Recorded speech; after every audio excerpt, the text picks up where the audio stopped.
सबसे पहले मेरी कॉलेज जैकेट गायब हुई। उस दिन स्पोर्ट्स क्लास के बाद मैंने अपनी जैकेट को क्लास की कुर्सी पर टांग दिया और दोस्तों के साथ कैंटीन चला गया। रात को जब मैं अपना सामान लेने वापस आया तो वो जैकेट वहां से गायब थी। मैंने क्लास का कोना कोना छान मारा, सफाई करने वालों से पूछा, पर कुछ पता नहीं चला। मुझे लगा शायद किसी और स्टूडेंट ने गलती से उठा ली होगी। मैंने क्लास के ग्रुप में भी मैसेज किया, पर किसी का कोई जवाब नहीं आया। वो सिर्फ एक जैकेट थी तो मैंने ज्यादा ध्यान नहीं दिया। लेकिन जब मेरी तीसरी चीज गायब हुई तब मुझे असली खतरे का एहसास हुआ। वो एक ग्रे कलर की हुडी थी जिसे मैंने हाल ही में खरीदा था। डिजाइन एकदम सिंपल था पर मुझे बहुत पसंद थी। मैंने उसे सिर्फ एक बार पहना था, उसी दिन जब लाइब्रेरी में यू बाई वेई से मेरा सामना हुआ था। उस दिन मैं वही हुडी पहनकर पूरी दोपहर लाइब्रेरी में बैठा रहा था। मेरे जिस्म की महक शायद उस कपड़े में पूरी तरह बस चुकी थी और अब वो भी गायब थी। एक बार होना इत्तेफाक हो सकता है, दो बार भी इत्तेफाक मान लें, पर तीसरी बार इसका मतलब था कि कोई जानबूझकर ये सब कर रहा था। तभी एक ख्याल बिजली की तरह मेरे दिमाग में कौंधा।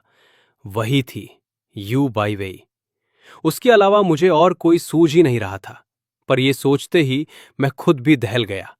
ये तो पागलपन था। पहले मेरा झूठा पानी पीना और अब मेरे कपड़े चुराना। वो कॉलेज की क्वीन जो चांद जैसी शीतल और सबसे अलग मानी जाती थी, क्या वो ऐसा कुछ कर सकती थी? ये तो किसी फिल्म के साइकिक स्टॉकर जैसी हरकत थी। मुझे सबूत चाहिए थे। मैं सिर्फ अंदाजों पर यकीन नहीं कर सकता था। इसलिए मैंने एक और एक्सपेरिमेंट करने का फैसला किया। इस बार मैं एक ऐसा जाल बिछाने वाला था जिसमें वो खुद ब खुद खिंची चली आए। मैंने अपनी अलमारी छान मारी और एक पुरानी सफेद शर्ट निकाली। वो शर्ट मैं काफी वक्त से पहन रहा था। उसका कॉलर थोड़ा घिस गया था और रंग भी हल्का पड़ गया था, पर मेरे लिए वो बहुत खास थी क्योंकि उसमें मेरे वजूद की सबसे गहरी महक बसी थी। मैं जानबूझकर वही शर्ट पहनकर मैदान में गया और 5 चक्कर लगाए। उस दिन हवा तेज थी और धूप बहुत कड़ी। मैं पसीने से पूरी तरह तरबतर हो गया। मेरी टी शर्ट और वो सफेद शर्ट पसीने से भीगकर मेरी पीठ से चिपक गई थी। उसमें से मेरी अपनी एक तेज और खास महक आने लगी थी और कड़ी धूप का वो मिला जुला एहसास जो सिर्फ मुझसे जुड़ा था। अपनी हॉस्टल वापसी पर मैंने उसे धोया नहीं, बल्कि बड़े सलीके से तह करके एक साफ प्लास्टिक बैग में डाल दिया। फिर मैंने अपने दोस्त लाओ गाओ को मैसेज किया, गाओ, एक काम कर, तू स्टूडेंट काउंसिल में है ना, ये बैग जरा अपने ऑफिस के लॉस्ट एंड फाउंड खोया पाया सेक्शन में रखवा दे। गाओ का रिप्लाई तुरंत आया, ढेर सारे कंफ्यूजन वाले इमोजी के साथ। अबे शैन, एक पुरानी फटी शर्ट के लिए इतनी मेहनत, इसे सीधा कूड़े में फेंक देना, लॉस्ट एंड फाउंड में क्यों रखवा रहा है? ज्यादा सवाल मत कर, बस जैसा कहा है वैसा कर दे, मैंने जवाब दिया। चल ठीक है भाई, तेरे लिए इतना तो कर ही सकता हूं। गांव ने मान लिया। मैंने वो बैग उसे सौंप दिया। मुझे अच्छे से पता था कि यू बाईवेई स्टूडेंट काउंसिल के कल्चरल डिपार्टमेंट की हेड है। वो रोज काम के सिलसिले में वहां आती जाती है और लॉस्ट एंड फाउंड वाला काउंटर ठीक ऑफिस के दरवाजे पर ऐसी जगह है कि वहां से गुजरने वाला हर इंसान उसे देख सकता है। अगले 2 दिन मेरी हालत ऐसी थी जैसे सीने में कोई बेकाबू खरगोश कैद हो। मैं एक पल के लिए भी चैन से नहीं बैठ पा रहा था। मेरी नजरें हर पल यू बाईवेई की हर हरकत पर टिकी थीं। वो बिल्कुल पहले जैसी दिख रही थी। वक्त पर क्लास आना, लाइब्रेरी में पढ़ना, स्टूडेंट काउंसिल के काम संभालना। उसके चेहरे पर वही हल्की सी ठंडी और शालीन मुस्कान थी। कहीं से भी ऐसा नहीं लग रहा था कि वो कुछ छिपा रही है। क्या सच में मेरा अंदाजा गलत था? क्या उसने मेरी शर्ट नहीं ली? जब मैं हार मानने ही वाला था और मुझे लगने लगा कि शायद मैं फिर से जरूरत से ज्यादा सोच रहा हूं, तभी बाजी पलट गई। उस दोपहर मेरी कोई क्लास नहीं थी। मैं अपने हॉस्टल के कमरे में दोस्तों के साथ गेम खेल रहा था। मेरे हेडफोन तेज गोलियों की आवाज और टीम के साथियों के शोर से गूंज रहे थे। अचानक कमरे का दरवाजा धड़धड़ाते हुए खुला। लाओ गाओ बुरी तरह हांफते हुए अंदर आया। उसके चेहरे पर ऐसे भाव थे जैसे उसने कोई भूत देख लिया हो भाई, शेन नियनान, गजब हो गया। मेरा दिल तेजी से धड़का। मैंने फौरन हेडफोन उतारे और उसकी तरफ देखा। क्या हुआ?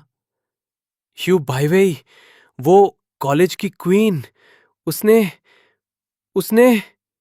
लाओगाओ इतना एक्साइटेड था कि उसके शब्द लड़खड़ा रहे थे। वो पागलों की तरह हाथों से इशारे कर रहा था। उसने तुम्हारी वो शर्ट उठा ली। मेरे दिमाग में जैसे कोई धमाका हुआ। सब कुछ सुन्न हो गया। क्या तुझे पक्का यकीन है? मैंने कांपती आवाज में गांव का हाथ पकड़ते हुए पूछा। मैंने अपनी आंखों से देखा है। गांव ने अपनी आवाज धीमी की, पर उसके चेहरे से हैरानी अभी कम नहीं हुई थी।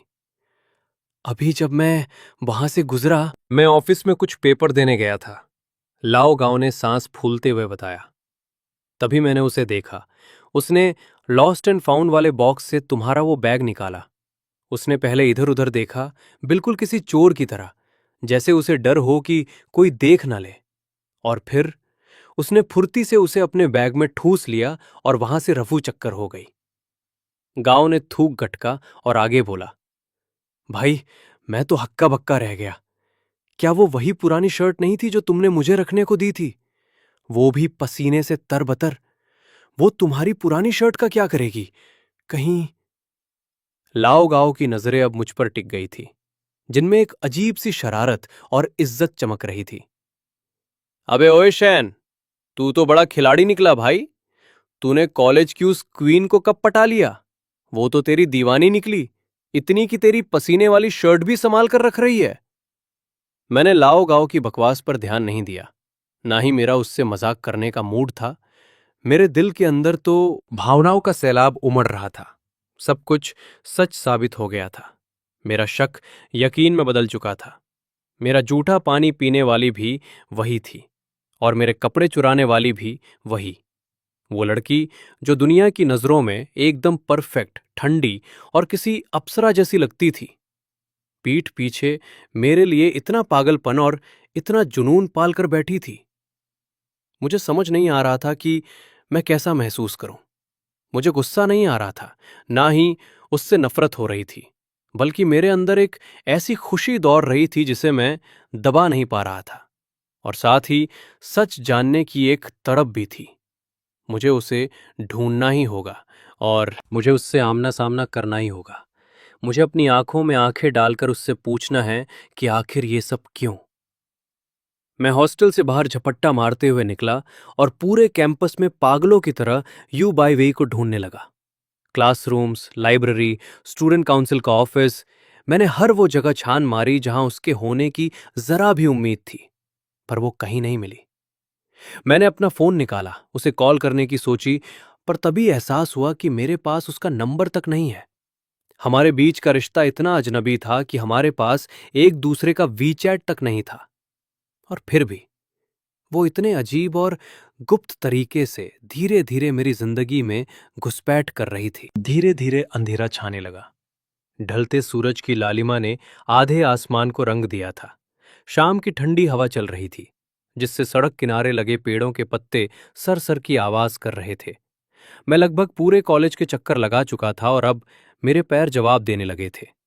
जब मैं हार मानने ही वाला था, तभी अचानक मेरे दिमाग में एक जगह आई। कॉलेज के पीछे वाली पहाड़ी का वो छोटा सा जंगल। वो जगह काफी सुनसान है, अक्सर वहां कोई नहीं जाता। वहां घने पेड़ और लंबी घास है, बहुत ही शांत कोना है। मुझे याद आया, एक बार शाम के धुंधलके में मैंने उसे वहां अकेले घास पर बैठे ढलते सूरज को एकटक देखते हुए पाया था। अपनी आखिरी उम्मीद के साथ मैं उस तरफ भागा। मैं अपनी आखिरी उम्मीद के सहारे पहाड़ी के उस सुनसान रास्ते की तरफ तेजी से भागा, और जैसा मैंने सोचा था, जंगल के बीचों बीच उस खुली घास वाली जगह पर मुझे वही जानी पहचानी सूरत नजर आई।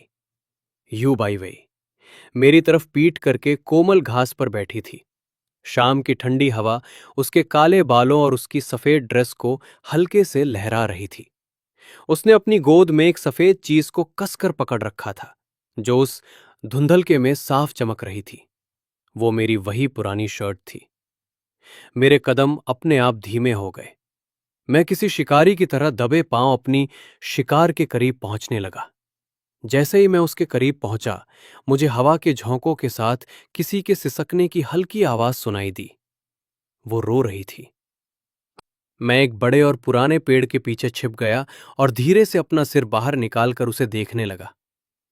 पेड़ों के पत्तों के बीच से छनकर आती चांदनी उसके ऊपर बिखरी हुई थी, जिससे वो किसी जादुई और रहस्यमयी साए जैसी लग रही थी। उसने मेरी उस शर्ट को अपने सीने से इतने जोर से लगा रखा था जैसे वो दुनिया का सबसे कीमती खजाना हो। वो अपना चेहरा उस कपड़े में पूरी तरह डुबोए हुए थी। मैंने देखा कि उसके कंधे थरथरा रहे थे। वो पागलों की तरह उस शर्ट में बसी मेरी महक को अपने अंदर खींच रही थी, वही महक जो सिर्फ मेरी थी। उसके चेहरे पर एक ऐसा भाव था जो मैंने पहले कभी नहीं देखा था। एक अजीब सी दीवानगी, एक गहरा नशा, थोड़ा सा दर्द और शायद एक सुकून। वो शर्ट जिसे उसने सीने से लगा रखा था, उसके हाथों से छूटकर किसी गर्म कोयले की तरह जमीन पर जा गिरी। उसने अपना मुंह खोला, पर गले से कोई आवाज नहीं निकली। उसकी आंखों से आंसू किसी टूटी हुई माला के मोतियों की तरह टपकने लगे। शायद उसे लगा कि मैं उसे चोर पकड़ने आया हूं।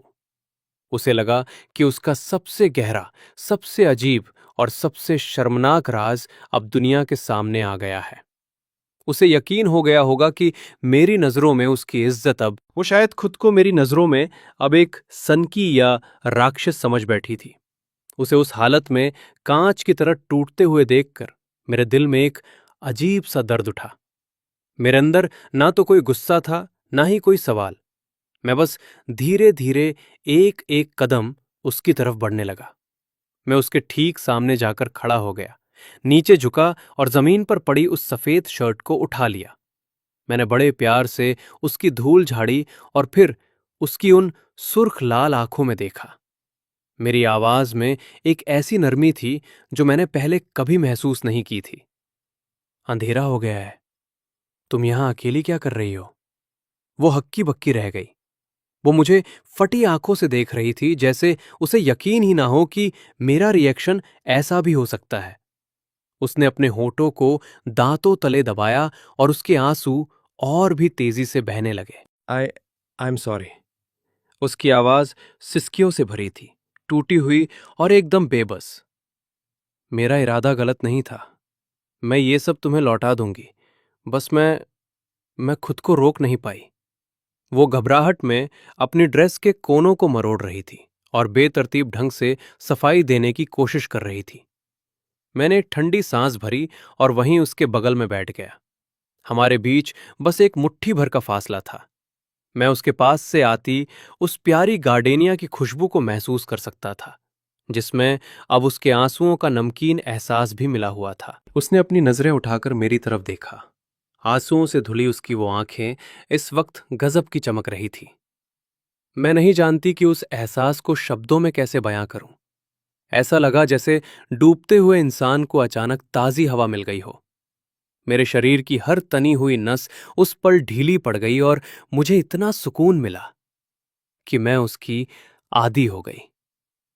उसने अपनी गर्दन झुका ली और सिसकते हुए आगे कहा, उस दिन के बाद से मैं जैसे पागल हो गई। मैं खुद को रोक नहीं पा रही थी, बस तुम्हारे करीब रहना चाहती थी, तुम्हारी उस महक को महसूस करना चाहती थी। मुझे पता है ये बहुत घिनौना है, बहुत बेशर्मी भरा है। मैंने खुद को रोकने की लाख कोशिश की, पर मैं नहीं कर पाई। तुम्हारी महक मेरे लिए किसी नशे की तरह बन गई है, जिससे मैं पीछा नहीं छुड़ा पा रही। फिर मैंने तुम्हारा झूठा पानी पीना शुरू कर दिया, तुम्हारे पहने हुए कपड़े चुराने लगी, क्योंकि उनमें तुम्हारी वो महक थी। वही एक चीज थी जिसे सीने से लगाकर मैं सुकून की नींद सो पाती थी। उसने एक ही सांस में सब कुछ कह दिया, जैसे अपनी सारी बची कुची ताकत लगा दी हो। उसने अपना सिर झुका लिया। उसकी हिम्मत नहीं थी कि मेरी आंखों में देख सके। Shen Nianan, I am sorry.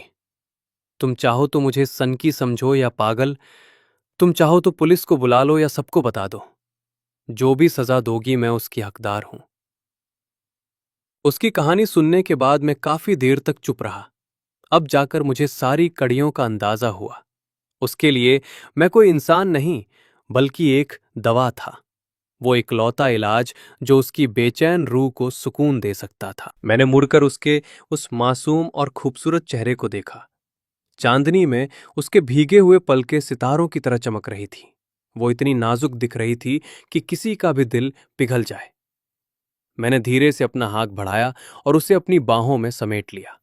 मेरा स्पर्श पाते ही उसका पूरा शरीर पत्थर की तरह सख्त हो गया। हिलना मत। मेरी आवाज थोड़ी भारी और भर्राई हुई थी। मैंने अपनी पकड़ और मजबूत कर ली और उसे अपने सीने से पूरी तरह सटा लिया, ताकि वो उस महक को और भी करीब से महसूस कर सके जिसके लिए वो पागल थी। पगली, मैंने उसके कान के पास जाकर धीरे से फुसफुसाया।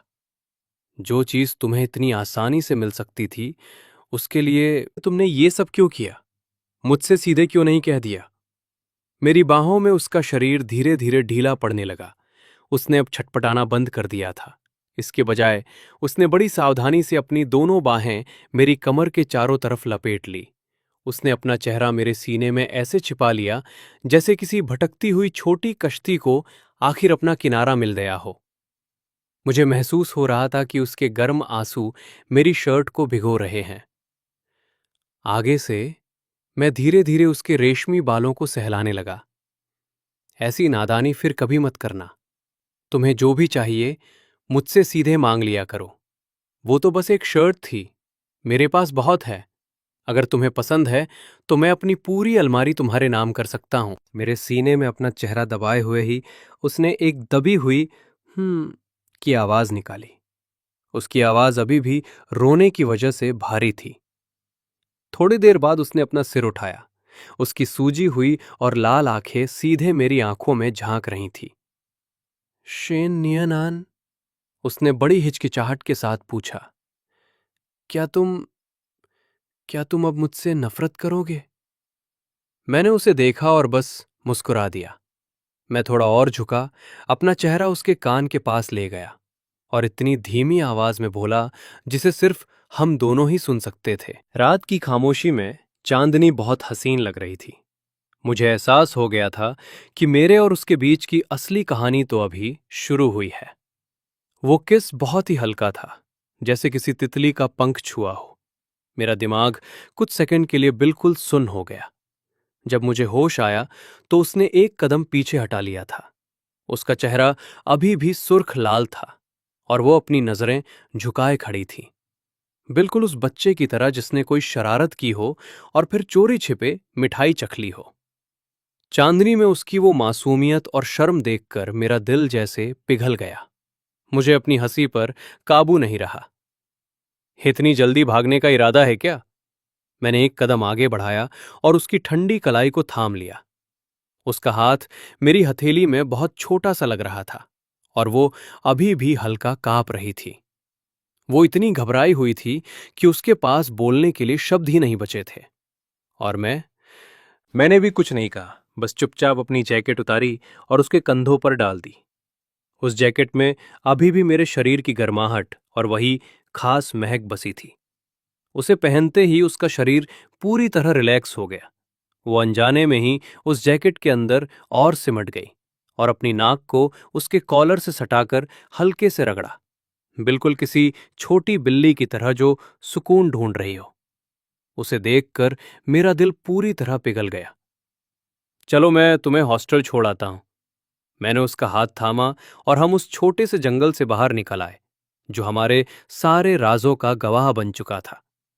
पूरे रास्ते हमारे बीच कोई बात नहीं हुई, पर एक दूसरे के हाथों की पकड़ और उसके कंधों पर मेरी वो जैकेट सब कुछ बयां कर रही थी। शुभ रात्रि, मैंने प्यार से उसके बालों को सहलाया।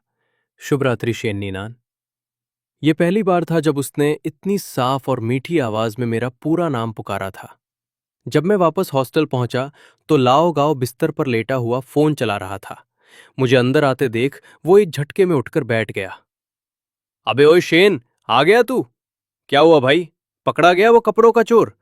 कौन है वो साइकिक? मैंने उसकी तरफ एक नजर डाली पर कुछ बोला नहीं। मैं सीधा अपनी अलमारी के पास गया और उसे खोलकर कुछ ढूंढने लगा। गाओ मेरे पास आ गया। क्या ढूंढ रहा है? वैसे मैं तुझे बता रहा हूं, आज जब मैंने यू बाइवेई को देखा था ना, तो उसके चेहरे के भाव, तौबा, ऐसा लग रहा था जैसे उसकी रूह ही निकल गई हो। पक्का वो इसलिए परेशान थी क्योंकि तेरी वो शर्ट मैंने वहां से हटा दी थी और वो गांव की बातें वहीं थम गई। उसकी आंखें फटी की फटी रह गईं। क्योंकि उसने देखा कि मैंने अलमारी से एक बिल्कुल साफ और सलीके से तह की हुई टी शर्ट निकाली और उसे एक बैग में डाल दिया। गांव पूरी तरह कंफ्यूज हो गया। अबे शेन, ये क्या कर रहा है? क्या फिर से लॉस्ट एंड फाउंड में जाल बिछाने का इरादा है? नहीं, मैंने वो बैग उसकी तरफ बढ़ाया। कल मेरा एक काम कर देना, ये बैग यू बाई वेई को दे देना। गांव का जबड़ा जैसे जमीन पर जा गिरा। किसको? यू यू बाई वेई को? अबे तू पागल हो गया है क्या? उसने तेरी चीजें चुराई और तुम खुद चलकर उसके पास जा रहे हो? लाओगाओ का चेहरा हैरानी से फटा जा रहा था। मैंने उसकी हालत देखी और मेरे होठों पर एक मुस्कुराहट तैर गई। वो कोई सनकी नहीं है। मैं थोड़ा रुका और फिर एक एक शब्द पर जोर देते हुए ऐलान किया, वो मेरी गर्लफ्रेंड है। पूरे हॉस्टल के कमरे में 3 सेकंड तक सन्नाटा छा गया और फिर जैसे कोई बम फटा हो, चीखने चिल्लाने और शोर का एक ऐसा तूफान उठा कि दीवारें हिल गईं। क्या बात कर रहा है बे? ओ भाई! अगले दिन मेरे और यू बाईवेई के रिश्ते की खबर पूरे कॉलेज में आग की तरह फैल गई। मैं उसके हॉस्टल के नीचे खड़ा उसका इंतजार कर रहा था और तभी वो अपनी बिल्डिंग से बाहर निकली। उसने मेरी वही जैकेट पहन रखी थी जो उसके शरीर पर काफी बड़ी और ढीली लग रही थी। हजारों आंखों के सामने वो सीधे चलकर मेरे पास आई। उसका चेहरा हल्का सा गुलाबी था, पर उसकी चाल में एक अलग ही सुकून था। उसने अपना हाथ धीरे से मेरी हथेली में रख दिया। उस पल लोगों की कानाफूसी और उनके लटके हुए जबड़े हमारे लिए बस एक बैकग्राउंड म्यूजिक बन गए थे। मैं उसका हाथ थामे कैंटीन की तरफ चल पड़ा। सुनहरी धूप खिली थी और उसका हाथ बहुत गर्म और कोमल था। हम पूरे कैंपस की सबसे चर्चित जोड़ी बन चुके थे। जहां से भी गुजरते लोगों की नजरें हमारा पीछा करती। किसी की आंखों में जलन थी तो किसी की में हैरानी, पर मुझे परवाह नहीं थी। और यू बाईवे, उसे भी कोई फर्क नहीं पड़ रहा था। वो बस शांति से मेरे साथ चल रही थी। उसकी आंखों की वो पुरानी ठंडक और बेरुखी अब एक प्यारी सी गर्माहट में पिघल चुकी थी। हम लाइब्रेरी गए, पर इस बार वो मेरे सामने नहीं, बल्कि बिल्कुल मुझसे सट कर बैठती थी। पढ़ते पढ़ते जब वो थक जाती तो धीरे से अपना सिर मेरे कंधे पर टिका देती। उसकी आंखें बंद हो जाती और उसकी सांसें धीरे धीरे गहरी और शांत होने लगती। मुझे पता था कि उसे फिर से अपनी दवा की जरूरत महसूस हो रही है, पर अब वो दुनिया के सामने शान से अपनी सुकून की खुराक ले सकती थी। एक बार मैंने नीचे झुककर उसे देखा। वो गहरी नींद में थी। उसकी लंबी पलकें किसी छोटे पंखे की तरह उसके गालों पर सजी थीं और उसके होठों पर एक हल्की सी मुस्कान थी। ऐसी बेफिक्र और पुरसुकून नींद मैंने उसके चेहरे पर पहले कभी नहीं देखी थी। उस पल मुझे अचानक महसूस हुआ कि उसका इलाज बनना मेरे लिए किसी गर्व से कम नहीं है। हमारा रिश्ता भी किसी आम कपल जैसा ही था। साथ में क्लास जाना, साथ खाना खाना और शाम को टहलना। बस हमारे बीच कुछ ऐसे छोटे राज थे जो सिर्फ हम जानते थे। जैसे कि वो किसी नन्हे जानवर की तरह मेरे धुले हुए कपड़ों को इकट्ठा करती, उन्हें सलीके से तह करती और अपने सिरहाने रख लेती। वो मजाक में इसे अपनी नींद लाने वाली अगरबत्ती, स्लीप इंसेंस, कहती थी। या फिर जब भी मैं बास्केटबॉल खेलकर पसीने से तरबतर होकर उसके पास जाता, तो वो नाक सिकोड़ने के बजाय किसी छोटी बिल्ली की तरह मेरे करीब आती।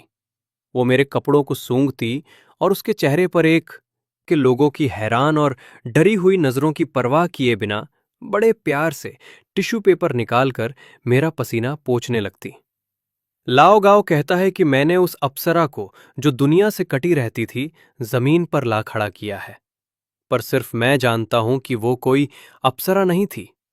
वो तो बस एक छोटी सी लड़की थी, जिसके अंदर असुरक्षा का एक गहरा कुआं था और जिसे भरने के लिए उसे मेरी महक की जरूरत थी। उस रात हम खेल के मैदान की सीढ़ियों पर बैठकर सितारे देख रहे थे। वो मेरी बाहों में सिमटी हुई थी। उसकी आवाज थोड़ी भारी थी। शेनियनान, क्या तुम्हें नहीं लगता कि मैं बहुत बड़ी मुसीबत हूं, बहुत पेचीदा? हाँ, हो तो सही। मैंने जानबूझकर मजाक किया। मुझे महसूस हुआ कि वो मेरी बाहों में एक पल के लिए ठिठक गई। मैं मुस्कुराया और उसे और भी जोर से भींच लिया। इसलिए तुम्हें अब जिंदगी भर मुझे इसी तरह परेशान करना होगा, तभी हिसाब बराबर होगा। उसने कुछ नहीं कहा, बस अपना सिर मेरे सीने में और गहराई से छिपा लिया। काफी देर बाद मुझे उसकी बहुत ही धीमी और मीठी आवाज सुनाई दी। ठीक है। वो सिर्फ एक छोटा सा शब्द था, पर उस रात आसमान में चमकने वाले तमाम सितारों से कहीं ज्यादा रोशन और खूबसूरत था।